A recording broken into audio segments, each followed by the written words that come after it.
নিৰ্দলীয় প্ৰাৰ্থী ইঞ্জিন নথকা গাড়ি ক'ৰবাত চলে নেকি? ইঞ্জিন নথকা গাড়ি চলে নেকি? তাৰ ইঞ্জিনে নাই, তেওঁ কেনেকৈ গাড়ী চলিব? গতিকে ইঞ্জিন নথকা নিৰ্দলীয় প্ৰাৰ্থীবিলাক ক'তো নচলে।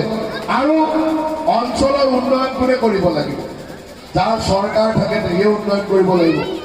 এতিয়া মই এই ৰাস্তাটোৰে আহি আছোঁ, আহি থাকোঁতে এখন ভঙা খুব বেয়া দলং এখন আছে, মই দলংখন পাৰ হৈ আহিছোঁ।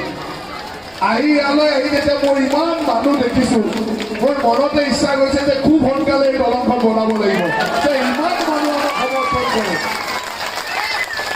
আপোনালোকে মোক কোৱা নাই, কিন্তু মই দলংখনেৰে আহি থাকোঁতে যেতিয়া দলংখন দেখিছোঁ আৰু আহি ভিতৰত ইমান মানুহ ভাৰতীয় জনতা পাৰ্টীৰ সমৰ্থন কৰি আছে, তো সেই অঞ্চলৰ দলংখনটো বনাব লাগিব, লাগিবনে নাই? দলংখন কোনে বনাব? দলং বনাবৰ কাৰণে চৰকাৰ লাগিব। চৰকাৰে মন্ত্ৰীয়ে এই দলং বনাব পাৰে। অসমত চৰকাৰ চলি আছে ভাৰতীয় জনতা পাৰ্টী। ভাৰতীয় জনতা পাৰ্টী আৰু অগপ দলৰ মিত্ৰ দলৰ চৰকাৰ চলি আছে। তো দলং বনাব লাগিলেতো ভাৰতীয় জনতা পাৰ্টীয়ে বনাব লাগিব। কেন্দ্ৰত চৰকাৰ চলি আছে নৰেন্দ্ৰ মোদী ডাঙৰীয়া। ভাৰতীয় জনতা পাৰ্টী আৰু NDA চৰকাৰ চলি আছে। গতিকে দলং, ৰাস্তা ঘাট, বিভিন্ন অনুষ্ঠান প্ৰতিষ্ঠান বনাব লাগিলেতো চৰকাৰে বনাব লাগিব। কোনোবাই আমি কৰা কামবিলাক আহি কয় যে আমি কৰিছোঁ, চৰকাৰে কৰে। আৰু কি কৰে, ইলেকশ্যন আহিলে মানুহৰ পৰা পইচা লৈ টিকট দিয়ে, দিয়ে নে নাই? ইলেকশ্যন আহিলে পইচা লৈ টিকট দিয়ে নে নাই? তেওঁলোকৰ কাম ইমানেই, ইলেকশ্যন আহিলে মানুহক ঠগবাজি কৰি মিছা কথা কয়, প্ৰলোভন দি পইচা লয় আৰু টিকট দিয়ে। টিকট পইচা লৈ দিয়াৰ কাৰণে ফিল্ডত ঘূৰিব নোৱাৰে, আহিব নোৱাৰে। এই কেইদিনমান আগত এনেকে পইচা লৈ টিকট দিয়া কেইটামানক খুব পিটন দিলে। যোৱাকালি পৰহি টিকট খুব পিটিছে, পইচা লৈ টিকট দিছিলে। আৰু য'ত পিটিছে তেওঁলোকে পিটন খাই উঠি কৈছে যে বিজেপিয়ে পিটিলে। আৰু য'ত পিটিছে তাক ঔষধত দিবলৈ বিজেপি নাই, গোটেই সাম্ৰাজ্যই তেওঁলোকৰ। আমাৰ মানুহ তাত এটাও নাই, আমাৰ বুথ কমিটিও নাই, মণ্ডল কমিটিও নাই, একো নাই। সেই সাম্ৰাজ্যত কৈছে তেওঁলোকৰ মানুহে পিটিছে, পিটিবই। পইচা লৈ টিকট দিলে কোনোবাই নিপিটিব নেকি? গতিকে এনেকে পিটন টিটন খাই ঘূৰি ফুৰে। আমাৰ ইয়াতো যিটো আছে তেনেকে বিধায়ক পইচা লৈ নলয় জানো? কাম দিব লাগিলেও পইচা লয়, কিবা কৰিব লাগিলেও পইচা লয়। এইবিলাক হ'ল তেওঁলোকৰ চৰিত্ৰ। আৰু কাম কৰিব লাগিলেতো গাড়ী চলিব লাগিলেতো ইঞ্জিন থাকিব লাগিব, থাকিব লাগিব নে নাই? ইঞ্জিনটো ভাৰতীয় জনতা পাৰ্টীৰে আছে। কেন্দ্ৰত আমাৰ ইঞ্জিন লাগি আছে, নৰেন্দ্ৰ মোদী ডাঙৰীয়া একদম চেন্ট্ৰেলত ইঞ্জিন লাগি আছে। গুৱাহাটীত, দিছপুৰত হিমন্ত বিশ্ব শৰ্মাৰ ইঞ্জিন লাগি আছে। গাড়ী স্পীডত চলিয়ে আছে। মাত্ৰ আপোনালোকে ইয়াত প্ৰহ্লাদ বিশ্বাসৰ ইঞ্জিন লগাই দিয়ক, ফুল স্পীডত গাড়ী চলি থাকিব, থাকিব নাই? আজি আমি ইয়ালৈ আহি মনটো ভাল লাগিছে যে এনেকে মানুহ হাজাৰ হাজাৰ মানুহ ওলাই আহিছে। আপোনালোকে অযথা ঘূৰি নাথাকিব। আমি অলৰেডি ডিচিশ্যন লৈ লৈছোঁ, ভাৰতীয় জনতা পাৰ্টীক ভোট দিবে, পদুম ফুলত আমি ভোট দিবে, আৰু তাত বাহিৰে আমাৰ বিকল্প নাই। কাৰণ পদুম ফুলত আমি এইকাৰণে ভোট দিব লাগিব যে আপোনালোকৰ ওচৰতে বহুত পাকিস্তানী মানুহ আছেনে নাই? সেইবিলাকতো জবাব দিব লাগিব, লাগিবনে নাই? এই পাকিস্তানী মানুহবিলাকে এতিয়া যেতিয়া কাশ্মীৰত মানুহ গুলিয়ালে তেওঁলোকে বিৰাট ফূৰ্তি পাইছে। আমি সকলোৱে মনৰ দুখত আছোনে নাই? আমাৰ হিন্দু মানুহ এই ভাৰতবৰ্ষত, এইখন হিন্দু মানুহৰ দেশ, সনাতনী সংস্কৃতিৰ দেশ। এই দেশত যদি হিন্দু হোৱাৰ কাৰণে কোনোবা সন্ত্ৰাসবাদী আহি আমাক গুলিয়াই মাৰে, তাৰ জবাব আমি দিব লাগিব।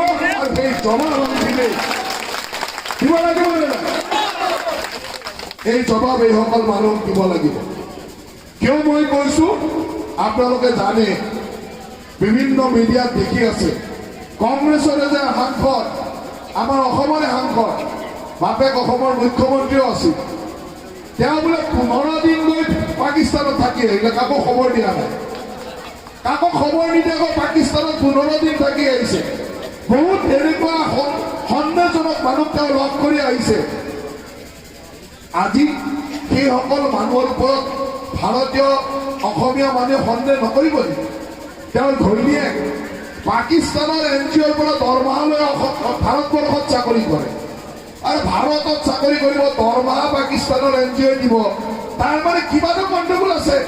ইয়াৰ খবৰেতো তাত দিয়ে চাগে। আজি আমাৰে স্পাই হৈ চাগে কাম কৰিছে। গতিকে এইবিলাক মানুহকতো জবাব দিব লাগিব। অসমৰ মুখ্যমন্ত্ৰী এজনৰ নাতিয়েক তেওঁৰ পুতেক আজিও ভাৰতীয় হোৱা নাই, আজিও ভাৰতৰ নাগৰিকত্ব লোৱা নাই। তাৰমানে চিন্তা কৰক এইবিলাক মানুহ কিমান ভয়াৱহ। আৰু সেইবিলাক মানুহ থকা দল কংগ্ৰেছ দলক আমিতো এটা উচিত শিক্ষা দিব লাগিব। এই পাকিস্তানৰ মানুহে যে আমাৰ মানুহক আহি গুলিয়াই মাৰিলে তাৰ জবাবটো আমি দিব লাগিব। আমাৰ মোদীজীয়ে নিশ্চয়কৈ সুন্দৰভাৱে যুদ্ধৰ মাজেৰে জবাব দিব, কিন্তু আমিও জবাব দিম বেলতৰ মাজেৰে যে সেই পাকিস্তানী সমৰ্থন কৰা এজনো মানুহকে থাকিব নিদিওঁ আৰু সকলো মানুহক নিষেধ কৰি দিয়া দায়িত্ব আমাৰ আছে। আজি গোটেই দিনজোৰা কাৰ্যসূচীৰে বিভিন্ন অঞ্চলত মই নিৰ্বাচনী প্ৰচাৰ চলাই আছিলোঁ। দক্ষিণ কামৰূপ অঞ্চলৰ এই চমৰীয়া সত্ৰ অঞ্চললৈকে আহিলোঁ। এই ৰাতিও 8 বজাতো ৰাইজৰ যিটো উৎসাহ উদ্দীপনা সঁচাকৈ মই আচৰিত হৈছোঁ। এই অঞ্চলৰ ৰাইজক ধন্যবাদ দিছোঁ যে সকলো ৰাইজ আজি ভাৰতীয় জনতা পাৰ্টী আৰু আমাৰ মিত্ৰ দল অসম গণ পৰিষদৰ পক্ষত আছে। সকলোৱে শিলদল ভাঙি ওলাই আহিছে ভাৰতীয় জনতা পাৰ্টী আৰু মিত্ৰ দলক বিজয়ী কৰিবৰ কাৰণে। মই আশা ৰাখোঁ যে ইয়াৰ প্ৰতিগৰাকী প্ৰাৰ্থী সি জিলা পৰিষদে হওক আঞ্চলিক পঞ্চায়তে হওক সকলোৱে বিপুল ভোটত বিজয়ী হ'ব আৰু আমি উন্নয়নৰ গতিটো আৰু ত্বৰান্বিত কৰিব পাৰিম। কথাটো এইটোৱে যে আমাৰ সকলোৱে জানে যে আজি কেইদিনমান আগত পেহেলগামত যিটো ঘটনা হৈছে এই ঘটনাই সকলোৰে মনত দুখ দিছে, সকলোৱে কষ্ট পাইছে। পাকিস্তানৰ ওপৰত আমাৰ সকলোৰে খং আছে যে সেইখন ৰাষ্ট্ৰই আজি সন্ত্ৰাসবাদীক এই ধৰণে উৎসাহ দিয়াৰ কাৰণে আমাৰ এই ধৰণৰ ঘটনা ঘটিবলৈ পাইছে।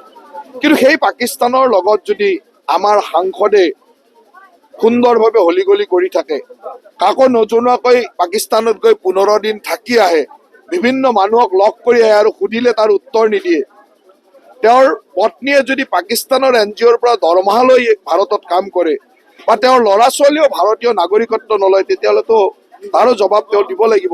আৰু তেনেকুৱা সাংসদ থকা দল এটা কিমান পাকিস্তান প্ৰেমী হ'ব পাৰে সেইটো আপোনালোকে বুজি পাইছে। গতিকে আমি সেইবিলাক জবাব এইবাৰ অসমৰ ৰাইজে দিব যে পাকিস্তানৰ লগত কৰা হলিগলিৰ জবাব অসমৰ ৰাইজে নিশ্চয়কৈ দিব।